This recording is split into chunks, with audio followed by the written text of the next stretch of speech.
Hello everybody, thank you for joining us. I'm Stacy, this is Stacy's Perspective, and I would like to say thank you to RaisePinDragon7472 for recommending the video. I have already seen it, so today I'm going to watch Randy Feltface, Drugs, and give a reaction to that. Hope you enjoy it. Let's get started. Drugs! Drugs! I don't do drugs. My privileged opinion of drug use is that productivity is more important than escapism. And also, I'm wired in such a way that if I even so much as look at a drug, I will be doing speed off a strip club toilet seat within 2 to 3 hours. So my opinion is, I should not do drugs. But then I went to Canada. Anytime you walk down the street in any Canadian city, you're constantly getting crop dusted with clouds of delicious smelling marijuana smoke because weed is legal there. So people walk around punching blunts like they're at a fucking folk festival. I was in Quebec City for 2 days and I started following pot smokers down the street like a cartoon character floating towards a pie on a windowsill.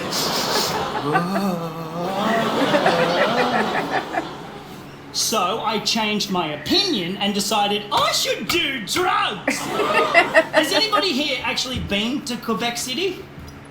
Anyone? It's a beautiful part of the world, isn't it? Bit confusing. French-speaking Canadians ruled by the Queen of England. Pick a fucking lane, Quebec.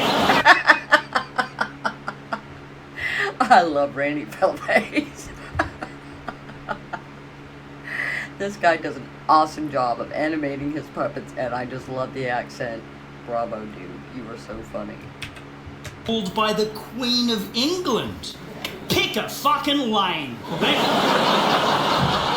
But I was doing shows there, and I was like, I'm not going to seek drugs out, but if somebody offers me drugs, I'll definitely take them. And sure enough, after a show one night, I was approached by some youths. Some youths approached me. And they offered me a brownie.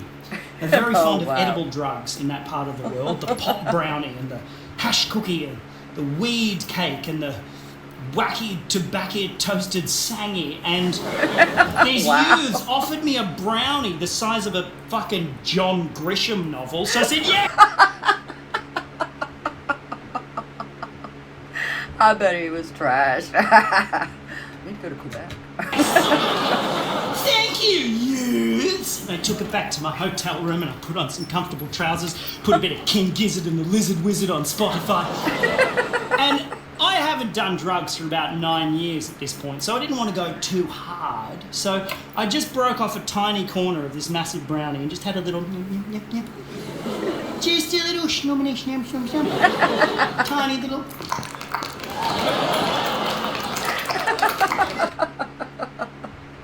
I love the sounds this guy makes. Tiny little...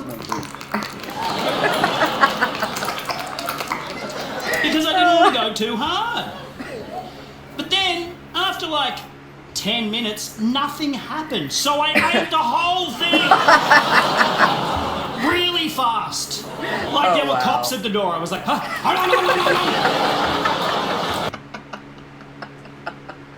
Cops at the door. Never been there. Like there were cops at the door. I was like, huh?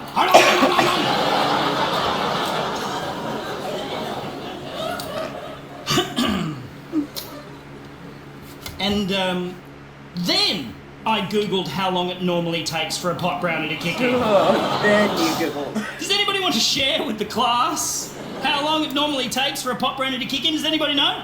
About an hour? Yeah, about an hour. I was like, oh, I'm going to die in this hotel room. Yes, you are. All by yourself from a pot brownie. Yeah, about an hour. I was like, oh, I'm going to die in this hotel room. I started getting my affairs in order, cancelled my subscriptions to Yoga Glow and Chatterbait, started putting a PowerPoint presentation together for my own funeral service. And then, after like 75 minutes, I realised It was just a fucking brownie. Like just a regular old... It was a regular... You probably thought you were high for a minute. It was just a fucking brownie.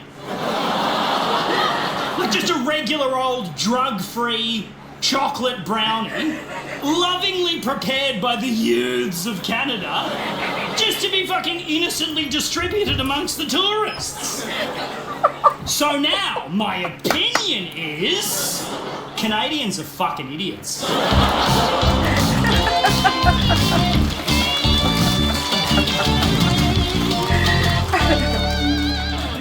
Oh, wow, that was so funny. So canceling the trip to Quebec. Thank you everybody for joining me. Hope you enjoyed that. Please comment, like, and subscribe. Anything you want to see, let us know in the comments. And thank you, God, for making all this possible. Join us next time. Thank you.